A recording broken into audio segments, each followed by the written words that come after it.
Oleh karena itu, guru kami dulu mengijazahkan, jika engkau mau umur panjang dan tahu kapan wafatmu, lazimkanlah baca kerja aku 7 kali ba'da salat.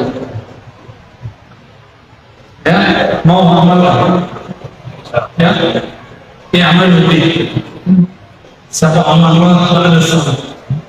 Ya, laqad ja'akum rasulun min anfusikum azizun 'alaihi ma 'anittum harisun 'alaikum bil mu'minina ra'ufur rahim. Hasbunallahu la ilaha illa hu 'alaihi tawakkaltu wa huwa rabbul 'arsyil 'azim. Orang yang baca ayat ini tiada masalah sampai kepadanya kecuali masalah yang kecil. Karena Rabbnya azim, Rabbul 'Arsyil, jangankan memikul masalah itu, Arsy yang azim pun Allah pikul. Maka orang yang mengamalkan dua ayat ini, Allah bahagiakan hari-hari, Allah murahkan segala urusan. Allah tidak ridho jika hamba susah lalu lupa kepadanya. Ciri-ciri Allah cinta seorang hamba, Allah berikan kepadanya kesenangan supaya dia tidak lupa karena kesusahan. Ciri-ciri Allah sayang kepada hamba, Allah berikan kepadanya kesusahan karena khawatir hamba lupa karena kesenangan. Maka jangan berburuk sangka kalau terjadi pandemi corona. Siapa tahu itu jalan Allah supaya kita ingat kepada Allah. Maka dunia ini berputar terus. Kadang nikmat, kadang musibah. Kadang nikmat, kadang musibah. Nikmat itu diberi supaya kita tidak bersuuzon kepada Allah. Tapi orang selalu diberi nikmat, maka dia akan lupa diri kepada Allah. Maka Allah karena sayang kepadanya dipindahkan rodanya kepada Allah. Susahlah hidupnya sebentar, dia ingat lagi kepada Allah. Begitulah terus. May yuridillahu bihi khairan yusib minhu. Hadis Sahih Bukhari, hadis sahih. Siapa yang Allah kehendaki kebaikan baginya, khairan itu lebih dari sekadar baik. Khairan yakni akhyar, ahsan. Khairan itu yang lebih baik dan yang terbaik. Khairan itu sesuatu yang Allah pilihkan, bukan si hamba yang memilih. Allah lah yang memilihkan. Siapa yang Allah kehendaki kebaikan yang lebih baik baginya, maka dia uji. Yusuf minhu, maka dia sapa. Dan musibah ada dua, ada bisyar, ada bil khair. Kif mana itu walaupun bisyar wal khair. Masya Allah. Kami uji kamu. Balah bahasa Arab artinya uji. Diombang-ambing, diadu-adu, perasaannya diadu-adu. Lawannya bukan musuh yang di luar sana, lawannya dirinya sendiri. Tersinggungkah dengan kawannya? Tersinggungkah dengan orang beda paham dengannya? Jika itu terjadi, maka dia diuji dengan khair, juga dengan syar, dengan kebaikan dan keburukan. Maka nikmat itu juga ujian, sebagaimana musibah itu juga ujian. Pilih mana? Maunya yang enak-enak, tak bisa. Saya mau tanya, Bapak Ibu, sayang anak, maukah anak tidak diuji? Maunya gitu ya, maunya gitu. Oke, besok pas UAS ujian akhir semester, nama anak kita tidak tercantum dalam daftar siswa yang diuji. Padahal Bapak Ibu sudah bayar, mau? Paham maksud saya? Kalau mau naik kelas, namanya harus tercantum sebagai orang yang diberi musibah. Bahkan kita cari-cari musibah itu ya. Sekolah itu kan musibah akal. Ya, mana yang mudah-mudah? Betul deh. Sekolah itu musibah akal. Nulis skripsi meledak kepala. Alhamdulillah saya diizinkan Allah nulis tesis untuk magister, nulis disertasi untuk S3. Hampir-hampir meledak. Justru saya daftar Pak, minta diuji. Waktu kami S3, zaman-zaman kami dulu S2, ujian satu buku itu 7 kali. Waktu S3 sudah dikurangi jadi 5 kali. Kalau nama tidak muncul di daftar ujian, kita datang marah-marahi petugas. Nama saya kok nggak masuk? Kenapa manusia menuntut diuji untuk masalah akalnya? Karena dia tahu ujungnya dapat gelar doktor, LC, MA, sarjana alam gaib, SAD, SH, sarjana haul. Apa lagi? SM, sarjana mengaji yasin. Apa lagi? Ada sarjana lain? Sarjana SM, sarjana roti, sarjana manakib, lengkap. Ini kampung, ini kota Sambas, benar? Apa arti Sambas? Tidak tahu, saya juga nggak tahu. Dulu waktu saya kecil saya dengar guru-guru saya cerita, guru-guru kami nulis buku. Di Sambas sana dulu ada ulama muncul namanya Ahmad Khatib Sambas bin Abdul Ghaffar.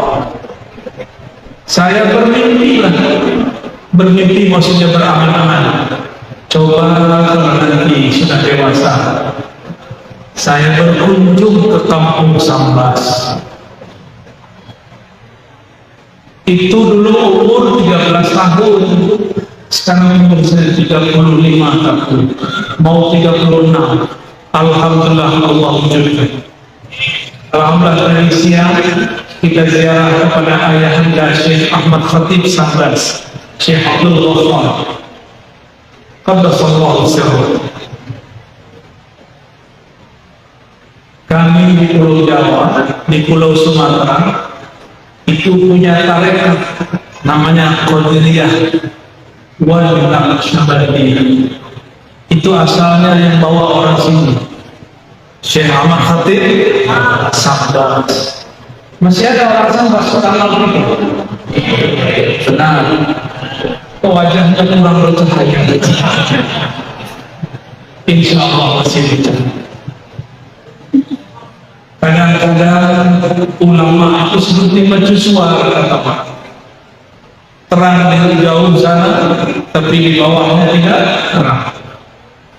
Maka saya pun berniat pulang kampung tahun ini, ke kampung saya, minimal Ramadan, ingin membersamai ayahanda dan mengisi surau walaupun cuma 10 hari, beriktikaf ke seluruh Islam, mengamalkan zikir-zikir yang dulu kita amalkan, yang diijazahkan masyayikh. Semoga di sini nanti ada lagi. Amin ya rabbal alamin. Syekh Ahmad Khatib Sambas pergi ke Makkah. Sampai di Makkah diremehkan banyak orang. Maklum muka-muka Melayu, hidung mancung ke belakang. Ya kayak kita ini kan mancung ke belakang, kalau ini mancung ke samping. Akhirnya beliau ini karena wajahnya juga orang Melayu, jenggotnya sedikit. Ini coba lihat jenggotnya. Padahal saya lebih tua 4 tahun daripada dia. So, arwah semua lebih tua saya daripada Syekh Ali. Tapi jenggotnya, Masya Allah, ada. Dulu Syekh Ahmad Khatib Sambas, jenggotnya seperti saya, bahkan kurang. Umur 19 tahun jenggot berbakar, paling seperti tusuk sate. Kayak antum ini, ini. Padahal umur sudah 91 ya. Syekh Ahmad Khatib Sambas belum jadi syekh, tidak diterima talaqi oleh masyayikh Arab. Terdengarlah kisah itu oleh ulama Patan, ulama Melayu dari Thailand Patan, namanya Syekh Daud Fatani, murid dari Syekh Muhammad Arsyad Al-Bajjah, murid dari Syekh Abdul Samad Al-Falibani, sekawan dengan Syekh Nawawi Al-Bantari. Maka dipanggillah Syekh Ahmad Khatib, kau belajar di sini, saya turun. Maka diajarlah ilmu syariat, ilmu fiqih, ilmu usul fiqh, ilmu qiraat, semua diajar. Aqidah sifat 20, aqidah Asy'ariyah Maturidiyah, mazhab Syafi'i. Setelah matang dua ilmu ini, Syekh Dawud mengatakan, saya hantarkan engkau kepada guru yang cocok untukmu, namanya Syekh Syamsuddin Al-Qadiri Al-Makki. Diantarkan kepada Syekh Syamsuddin, mursyid Thariqah Al-Qadiriyah. Ditalqinkan zikir keras, la ilaha illallah. Dengan itu usul sampai kesadaran ma'rifat Syekh Ahmad Khatib Sambas kepada Allah, diijazahkanlah ia, dan kita tidak mendapatkan sanad selain sanad Syekh Ahmad Khatib Sambas yang menyebutkan dari Syekh Syamsuddin. Berarti murid Syekh Syamsuddin yang bertahan ilmunya cuma Syekh Ahmad Khatib Sambas. Orang tapi orang Sambas meremehkan zikir ini. Ya, saya dengar sudah mulai ada yang membid'ahkan. Dia lupa, kata dia di Mekah tidak ada orang zikir-zikir begitu. Ya salam ya akhi. Dulu ilmu ini diambil dari Mekah. Ente datang ke Mekah zaman now. Zaman now Mekah dikuasai Al-Wahabiyah. Saudara kita, masih saudara kita, jangan benci. Wahabiyah ini sangat keras. Mereka tidak bermazhab, mereka anti mazhab dan menganggap sufi-sufi penyembah kubur, musyrik, khurafat. Kebetulan ini mantan, dia lebih lama mantannya daripada saya. Ya. Jadi dia tanya sama saya, ya, kamu dulu kalau dengar sufi gimana? Sufi musyrik. Oh sama. Tos dulu. Sama-sama mantan. Jadi kami itu kalau melihat ada orang dulu pergi ziarah-ziarah kubur, ubadul kubur, penyembah kubur, susah. Ada nggak orang Sambas sujud ke kubur? Ada. Orang Sambas ke kubur mendoakan ahli kubur, bukan minta ke kubur, ya betul. Kita tawassul tidak minta kepada wali, kita tetap minta kepada Allah. Kenapa sebut wali? Karena kita bersanad kepada wali. Laulal murabbi ma'arafu rabbi. Kalau tidak ada guru mursyid murabbi, kita tidak kenal Rabb Allah Subhanahu wa ta'ala.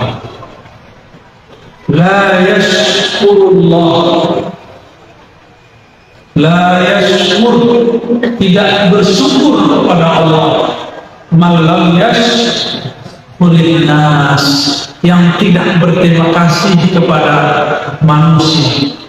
Dan dua golongan manusia yang paling berhak kita berterima kasih. Satu, walidna, orang tua kita di sini. Yang kedua, murabbi ruhina, guru kita. Orang tua doa, ya Allah mudahkan rezeki anakku. Orang tua. Tapi kalau guru berdoa, ya Allah mudahkan rezeki muridku, mudahkan urusan dunianya, selamatkan dia sampai akhirat. Lebih sayang guru atau orang tua? Guru tiap hari doakan murid supaya selamat dunia akhirat. Orang tua paling cuma mendoakan selamat di dunia. Maka beruntunglah orang tua yang mendoakan keselamatan anak dunia akhirat. Maka Bapak Ibu, malam ini mulai kita ganti doa kita sebagai orang tua. Doakan anak, ya Allah selamatkan anak-anakku, saudara-saudaraku, dunia dan akhirat. Mudah tuh? Susah nggak? Mukmin yang dicinta Allah, mukmin yang mendoakan saudara. Maka disebut dalam hadis Muslim, doa paling mustajab, doaul muslim li akhi, doaul mukmin li akhi, doa seorang mukmin kepada saudara. Dan yang paling banyak mendoakan saudaranya adalah Rasulullah SAW. Lalu pewaris-pewaris Rasulullah SAW. Itulah sebabnya kenapa guru-guru mursyid diberkahi Allah, karena dia sayang kepada makhluk, dia mendoakan semua makhluk. Ya, guru-guru itu susah hatinya kalau melihat muridnya susah. Tapi apalah daya, dia pun hidup tidak begitu, tidak begitu sempurna. Maka Bapak Ibu saudarakan Allah, mengingat sejarah yang sangat mahal, mari bangkitkan kembali semangat rohani yang dulu dihidupkan oleh Syekh Ahmad Khatib Sambas. Dulu beliau pulang, ketemu Belanda balik. Sekarang nggak ketemu Belanda, nggak ada yang melarang zikrullah. Tanya sahabat saya, di Indonesia lah tempat paling bebas ngajar. Sahih. Indonesia baladna hada biladkum sahih. Nah, lidawah utani. Di Mesir buat majelis begini datang askar. Mana izin? Sijil. Hatta leon sampai sekarang. Apalagi pandemi dan berizin, Pak. Fabi ayyi ala'i rabbikuma, nikmat apa lagi yang kau tidak syukuri? Mulailah mendoakan ulama dan umara. Maka di khutbah-khutbah saya mengajak semua ulama, kritik silakan, tapi doakan mereka. Sepakat? Sampaikan kritik, tapi jangan lupa mendoakan. Emang enak dikritik doa? Kita aja dikritik gak suka, apalagi kita musuhan. Orang kritik kita baik-baik pun susah terima, apalagi antum kritik dengan kata-kata kasar. Maka berkata-katalah kata yang baik. Ya.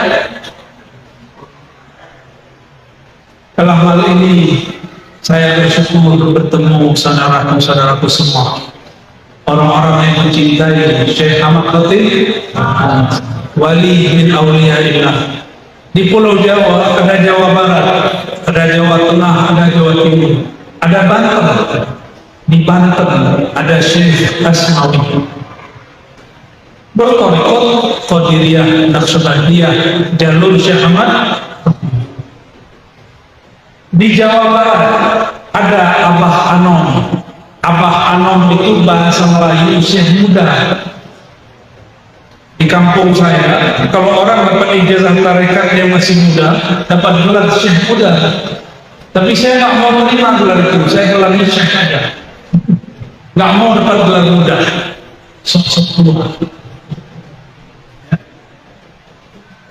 Dan alhamdulillah guru saya tidak bilang kamu tidak syekh muda, kamu syekh.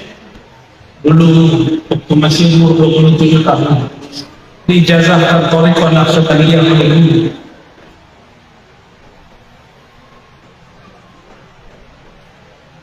Abah anak mengajar murid-murid dia di kampung kecil namanya Suryalaya, tapi ilmu orang Suryalaya ini menyebar kemana-mana sampai ke jiran, sampai ke Malaysia, sampai ke Singapura, sampai ke Brunei. Orang berzikir dengan zikir Syekh Ahmad Khatib Sambas melalui Abah Anak. Di Jawa Tengah banyak lagi. Saya dapat juga ijazah dari Syekh masih hidup ya, Kiai Haji Ahmad Khalwan. Beliau dari jalur kakeknya Zarkashi, bersambung nanti kepada Syekh Ahmad Khatib Al-Sambasi di daerah Jawa Timur. Ada namanya Syekh Ishaq, Syekh Uthman Al-Ishaq Kedinding, dilanjutkan oleh anaknya Syekh Aswali Al-Ishaq. Semuanya berthariqat Qadiriyah An-Naqsyabandiyah yang dulu diajarkan di Mekah dan disambas sementara oleh Syekh Ahmad Khatib As-Sambas. Kita perlu berbangga, tapi jangan terlena.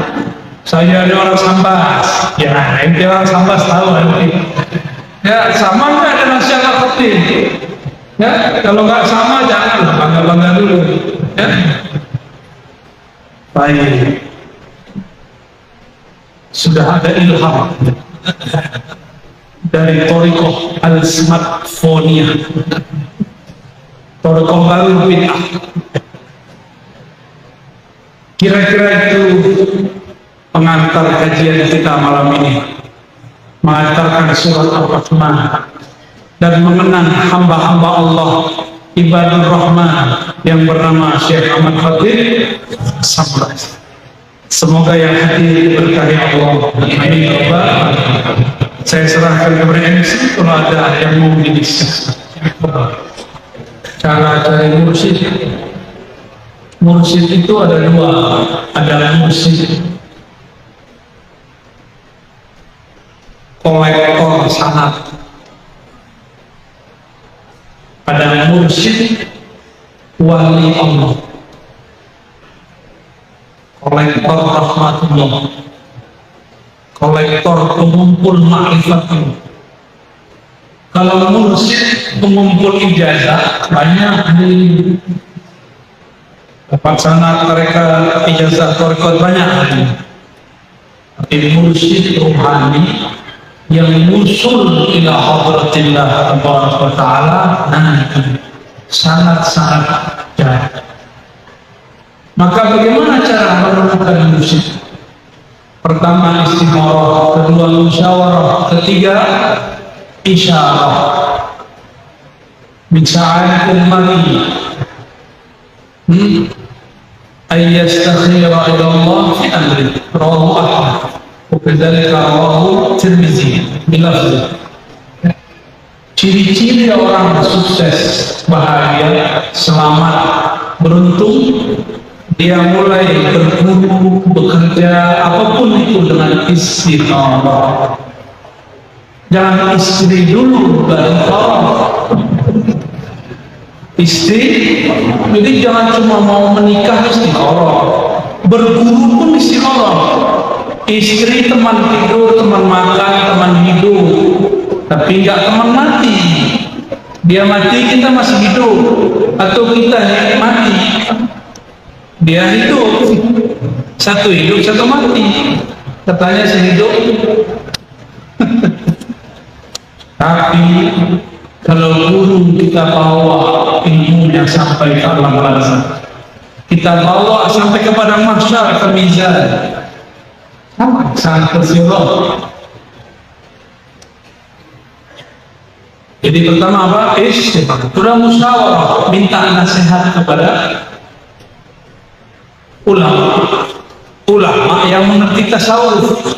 Jangan seperti di YouTube itu nanya tasawuf sufi kepada pembenci sufi. Apa kata dia? Sufi seger. Ya salah. Jadi kalau bertanya kepada ahlinya, antum sakit jantung, datang ke dokter mana? Ke dokter umum. Bahlul ya. Sakit paru, datang ke dokter jantung. Lebih bahlul lagi. Kenapa orang-orang dalam beragama tidak sepintar ketika dia sakit badannya? Jika sakit rohani qalbu, datang ke ahli qalbu. Tanya kepada ulama yang mengerti qalbu. Jangan ulama yang tidak mengerti qalbu, yang hatinya kelabu dengan kebencian. Kelabu dengan dosa Allah ampuni, tapi kelabu dengan kebencian Allah tidak ampuni. Semua kita ada kelabu syahwat.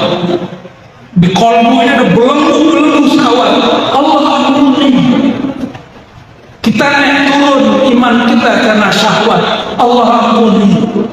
Tapi kalau di dalam kolbu antum ada kebencian, suuzon, Allah sulit mengampuni. Ya? Dan yang ketiga, isyarah. Bertanya seorang sahabat kepada Rasulullah SAW, man awliyaullah? Faqala sallallahu alaihi wasallam, man idza dzukirallah. Siapakah wali Allah itu wahai Rasulullah? Lalu Nabi menjawab, orang yang jika engkau pandang mereka, yang jika mereka dilihat, diingat, dikenang, disimak kajian-kajiannya, kalam-kalamnya, petuah-petuahnya, zukirullah, mereka itu membuat kita ingat kepada Allah. Kalau sudah bertemu yang begitu, pastikan dia mursyidnya itu. Itu mursyidnya kita. Jadi mursyid bukan yang berserban. Itu mah gampang, Pak. Ini wajah-wajah preman itu mancung dikit, brewok, kasih serban. Syekh. Apa itu yang syekh? Ini wajahnya cocok ya. Ini cocok datangnya. Ini datang di Sumatera Barat ya datang. Sampai di sini duduk di bawah, udah brewok, itu mancung, ya. Kasih serban, jadi Habib, Habib Wahabi, marga itu apa? Marga Satwa. Baik, bukan itu yang kita cari. Kalau antum mengatakan guru mursyid itu orang-orang yang berserban, di Yaman nyabit rumput pakai serban, kita hormat kepada serban. Saya dapat sangat serban dari mursyid, bersambung kepada serban Rasulullah. Tapi bukan itulah tanda seorang mursyid. Nanti ada masanya saya berserban. Nah, sekarang masih senang dengan kopiah. Ini kopiah apa namanya? Biasa kopiah hitam. Karena saya masih merasa kolbu saya hitam, belum pantas pakai serban yang putih. Maka saya nggak berani pakai serban. Hati saya tahu.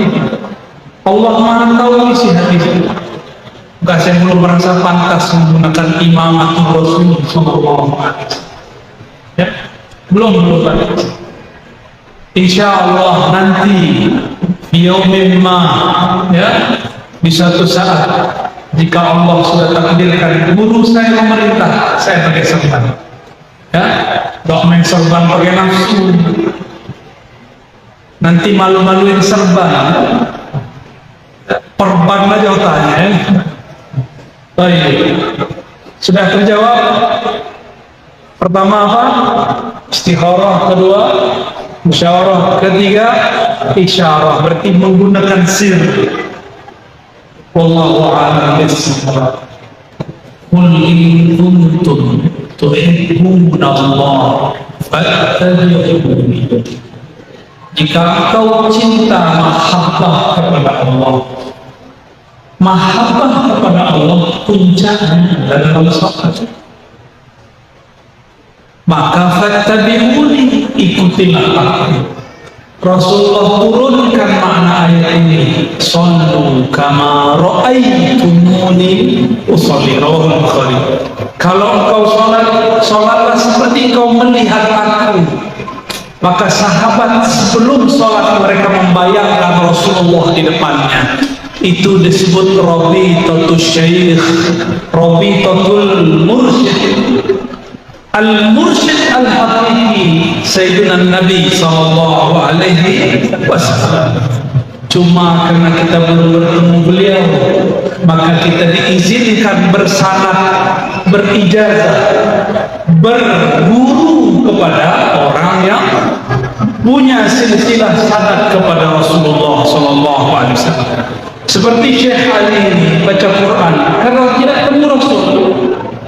Dari mana beliau ini tahu Al-Quran yang dia baca sama dengan Al-Qurannya Nabi? Karena ada gurunya.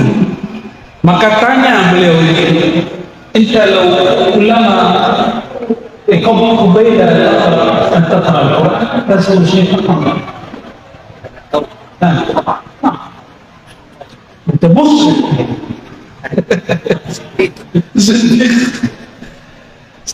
Allah SWT. Saya tanya sama beliau, antum kalau membaca Quran terbayang guru nggak?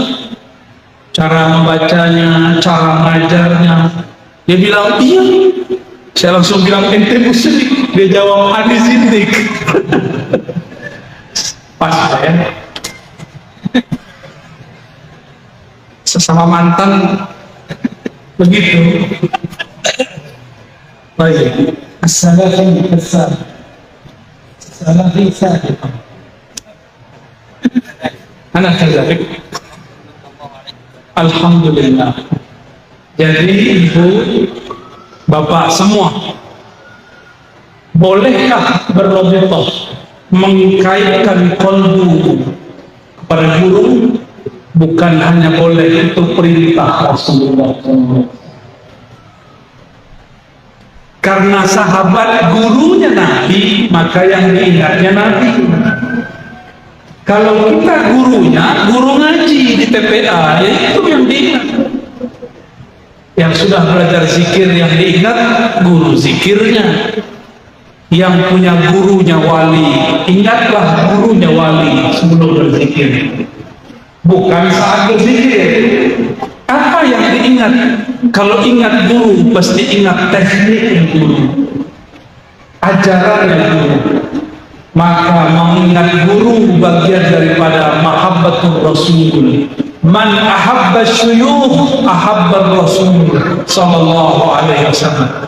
Siapa yang cinta guru-guru, mursyid-mursyid, syekh-syekh, kiai-kiai, maka dia telah mencintai Rasulullah sallallahu alaihi wasallam. Tentunya guru bersanad. Jadi itu boleh.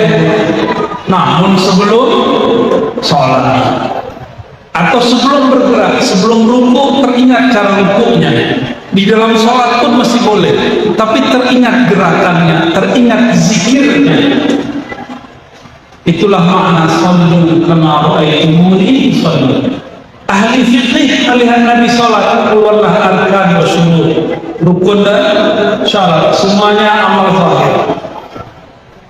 Ahlu at-turuq sufiyah, ahlul ma'arif al-ilahiyah, orang-orang ahli ma'rifat melihat Nabi sholat, maka yang terlihat oleh mereka kondisi rohani Nabi saat sholat.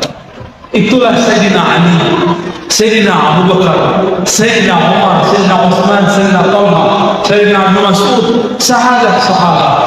Mereka sebelum sholat teringat bagaimana Nabi nangis, teringat Nabi ngangkat tangannya bagaimana.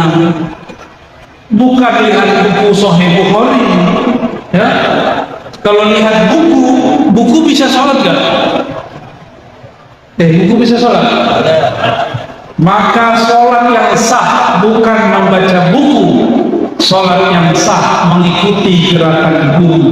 Gurulah periwayat fi'il Nabi. Oleh karena itu, meskipun Imam Bukhari sudah wafat meriwayatkan hadis, yang selesai itu riwayat qauli. Riwayat fi'li, perbuatan, masih diriwayatkan oleh guru-guru ngaji, masyayikh sampai kiamat. Ahlul qiraah meriwayatkan lafaznya Nabi sampai kiamat. Sampai kiamat. Yang berhenti cuma riwayat Sahih Imam Bukhari.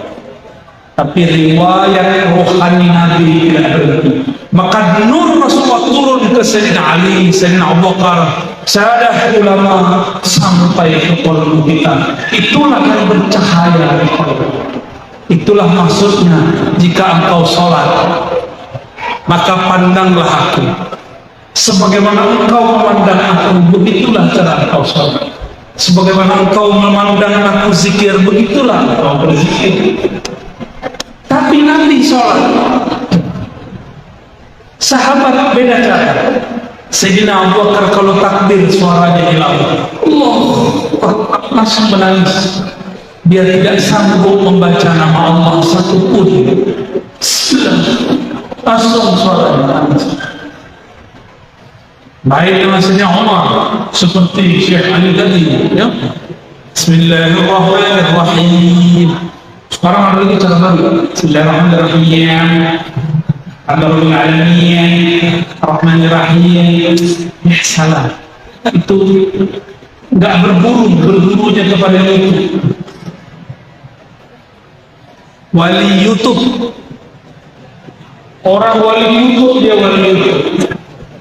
Kalau baca Quran saja mesti berguru, apalagi ingin memahami salah satu yang dipahami dari Quran adalah cara sholat.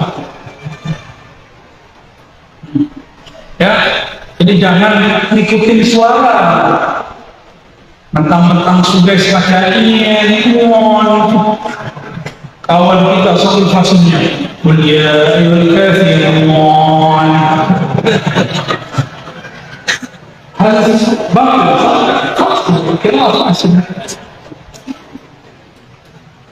Pengen seperti orang Arab supaya jamaah nanti merasa sholat di belakang sudais. Besok-besok dia mundur. Salah. Gitu ya. Allah alam bis. Bapak, saya gila. Hitung target saya. Samanya. 1, Qadiriyah. 2, 3, Naqsyabandiyah. Hitung, berapa? Ya. Hitung lagi. Syaziliyah. Idrisiyah. Lagi. Mau berapa lagi antum? Gabungan Qadiriyah, TKN, Naqsyabandiyah, Qadiriyah, Naqsyabandiyah. Udah berapa? Ada lagi Ba'lawiyah. Ada lagi Idrisiyah. Ada lagi Junaidiyah. Mau berapa antum maunya? Ada Akbariyah. Ada Dusuqiyah. Bukan mesti ngomongkan. Saya gila nggak? Kalau dokter begini gila, kalian lebih gila lagi. Ya itu mungkin dulu ada kasus, ada kasus orang gila belajar thariqat tambah gila. Orang berhati bening belajar kok tambah bening. Orang cerdas belajar kok tambah cerdas. Ahli Quran belajar tasawuf tambah ikhlas. Murid saya ada dulu takut talqin zikir, nggak mau belajar Quran, dia hafiz Quran. Hafiz Quran berapa juz? Kira-kira ada 31 belum sampai. Dia bisa hantar sehari 40 kali. Saya sendiri. Dia udah dulu. Sebab anak susah. Anak susah. Tulis saya punya. Lalu kita bilang, udah kamu kalau punya murid jangan sampai 40, 10 aja sehari. Sayyidina Utsman sananya khatam 8 khatam sehari. Ini dia coba 40, atau sehari atau 10 hari sunat. Mungkin masuk ke alam lain ya tukhul ila alamil malakut wa jamalut. Allahu a'lam. Sayyidina Jibril satu nafas khatam Quran 70 kali. Sayyidina Jibril, tapi nafasnya nafas Sayyidina Jibril, bukan nafas kita. Ahlul haqaiq mengerti ya. Jadi ini bukan bab syariat lagi, sudah bab masuk alam rohani.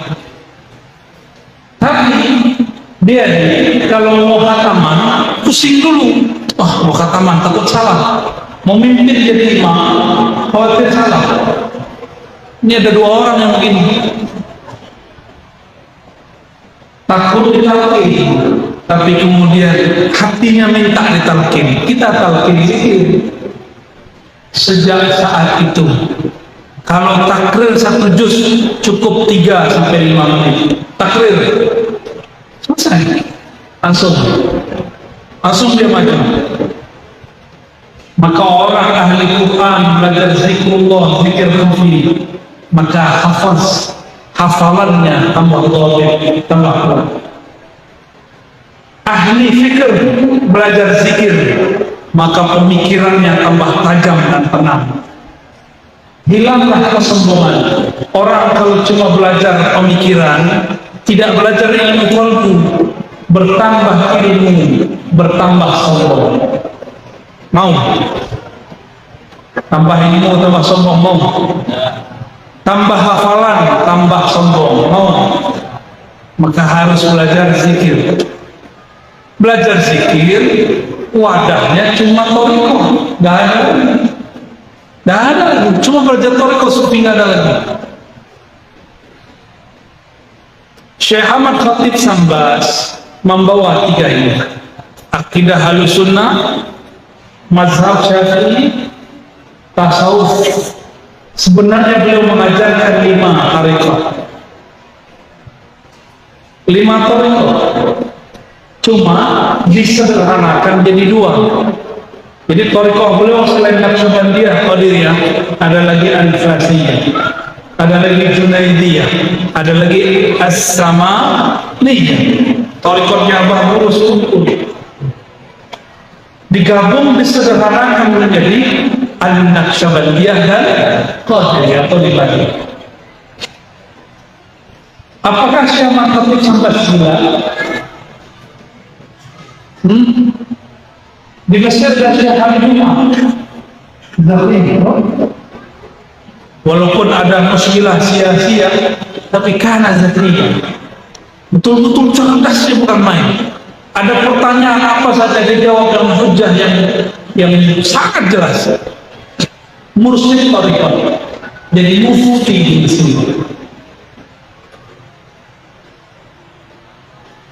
Ada yang namanya mirip dengan Ahmad Khatib Al-Minangkawi. Beliau mursyid tarekat Khalwatiyah. Tarekat apa? Gimana? Itu orang hebat semua, nggak ada yang gila. Antum gila. Jangan-jangan yang kita lihat itu orang gila belajar thariqat. Tapi ingat ini bocoran rahasia kita. Setan nggak boleh tahu. Setan itu nggak rela orang kenal Allah. Iblis itu tidak ridho orang berzikirullah, maka dia buatlah was-was dan isu, dia buat opini, isyarah, opini, isu bahwa bertasawuf itu junun, bertasawuf itu gila, supaya orang-orang yang separuh-separuh gila takut belajar tasawuf. Jadi yang benar, orang gila belajar tasawuf tambah. Kalau orang waras belajar tasawuf, yang depan saya orang waras bukan? Pengen tambah waras? Pengen khusyuk? Belajar zikir. Cari gurunya. Ya, kalau masih ada di Sambas, temui mereka. Mohon maaf nih para mursyid, para wakil talqin, Anda kerjain antum ya. Nanti orang banyak datang ke antum semua. Saya pulang ke kampung saya, itu seorang mursyid datang, dia marah tapi saya. Apa kata dia? Karena kau nih. Lah, kenapa mursyid? Kenapa syekh? Karena kau nih 15 hari aku belum tidur. Loh, kenapa syekh? Mereka minta talqin semua. Mereka minta talqin semua. Ya saya bilang alhamdulillah. Ya dia alhamdulillah. Bahagia juga boleh. Alhamdulillah. Maka saya mengimbau kepada guru-guru mursyid, mulailah menata kembali biar rapi, jangan terlalu keras, jangan juga terlalu lembut, sedang-sedang saja. Jika bisa diringankan, karena zaman sudah berubah. Orang sekarang sudah berthariqat baru, thariqat smartphone ini, thariqat baru. Haram bid'ah pakai tasbih subhan, tapi tidak bid'ah pakai ya. Begitu? Baik, cukup ya? Ada lagi? Puas ya? Saya mau jalan lagi ke apa namanya? Singkawang. Mohon izin, tidak dapat salam-salaman, cukup dengan hati saja. Mohon doa selalu, semoga saya istiqomah. Doakan saya, keluarga, teman-teman, kawan-kawan istiqomah. Saya doakan juga yang hadir menjadi kekasih-kekasih Allah. Al-Fatihah. Ya.